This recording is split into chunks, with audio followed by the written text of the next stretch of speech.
Ciao, buongiorno, wherever you are and whatever time it is in the world. Thank you for tuning into Inter Worldwide's Inter Transfer Daily. Thanks to anyone who liked and subscribed and commented. We're seeing some awesome comments and feedback, so we'll continue bringing you these headlines. We'll jump straight into it because there's so much to cover today and a lot more interesting stuff, a little bit more in depth than what we've been given, which was to be expected as January goes on.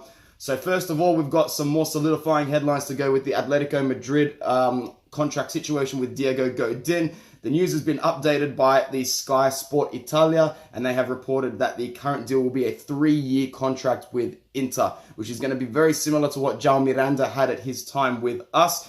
Probably looking at a good couple of years for Godin here before he starts to phase out. Let us know your thoughts in the comments below what you think. The wages are looking at about 5 to 5.5 million per season, so he's not cheap by any way, shape or form. It's actually making me second guess whether or not it's the smartest thing to bring in a veteran centre-back of that age. But, we do need the experience at the end of the day. We can't be looking to give any field time in the Champions League next season to any junior players or anyone coming up in the academy or whatnot. So it's still a good deal from where I stand. West Ham United in the Premier League are looking to bring in Candreva and possibly Ranocchia from us as well. I don't think many people here will be against the sale of Antonio Candreva, considering that he has not had much time on the field at all. And we have a lot more pace and energy up our flanks at the moment with the likes of Keita Balde, Politano, Jan Caramor coming back as well. So I guess you could say that this will be the end of Antonio Candreva's stay at Inter. Corriere dello Sport is who reported that, so it looks like it's got a bit of substance, and Manuel Pellegrini has said before that he does like the player, so that might give it a little bit of substance as well. Next headline, it's a much more exciting one. Isco is apparently not very happy at Real Madrid. I mean, who would be at the moment? They're the biggest sinking ship in Europe in terms of, clubs falling from grace. They're not having a good time at all this season, and it's just looking funnier and funnier by the day. This could really, really help Inter. We are going to be linked to all sorts of central midfielders over this Mercato and the next one, and the biggest headline is coming up for you in the next couple minutes. Isco, I don't think is going to come to Inter.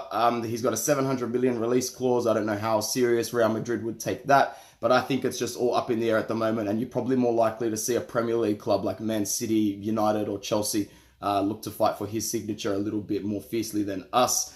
Returning back to the departures section of our Mercato, Gabriel Barbosa, aka Gabigol, definitely looking to be out of favour now. He did say that he was looking for another chance, and I think it was Bruno who said he may offer him another chance, but we'll be looking to more cash in on his value. I think we're going to be cashing in on his value. Santos is now pressing to get his signature back again, but there's also reports that the Brazilian may be open to a move to Spain.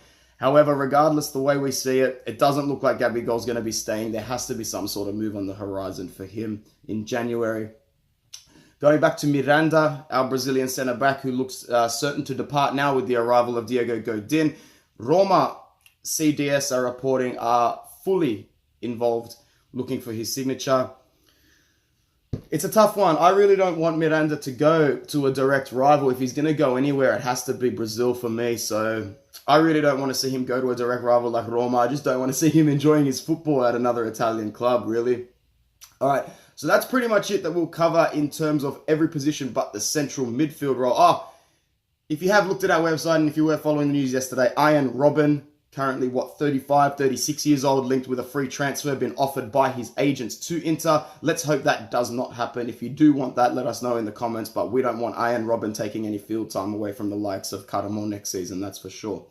So moving on to the biggest headline, Nicola Barella, who yesterday looked to have been rumoured to complete a 45 million euro switch to Chelsea. Not really complete, but, they look to be pretty much in depth looking for his signature. However, only about 6 hours after that, reports started to surface that Inter were looking to nab him from Chelsea. Now, if you're an Inter fan, you know that we've been linked to Barella a lot. It's not just the mainstream media headlines now that are focusing on it, because a couple of English clubs like Liverpool and Chelsea want his signature as well.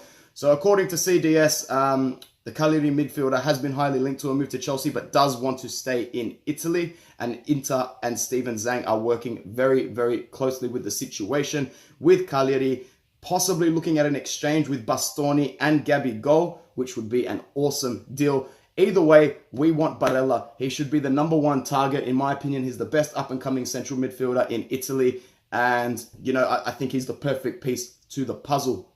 The only other headline is that SMS Milinkovic-Savic keeps making his way into the headlines. We know that Lotito and Lazio grossly overvalued him last season. The whole world has caught on. And, you know, the CEO of Asmarotta, he's a big fan. And I think he will try to land SMS at some point. I don't think it'll be January. I don't think he's going anywhere in January. I don't believe the rumors that Milan are even remotely interested in him. I don't think they can afford him. So we may have a clear shot at that. But if it was to come down to those two, Barella or SMS, I will take Barella. You let us know what you think. Anyway, guys, that's it from me today. But guarantee you 24 hours from now, we'll have some more headlines for you. Probably Bruno or Rafael bringing you that. So as always, enjoy your day. Forza Inter. Ciao.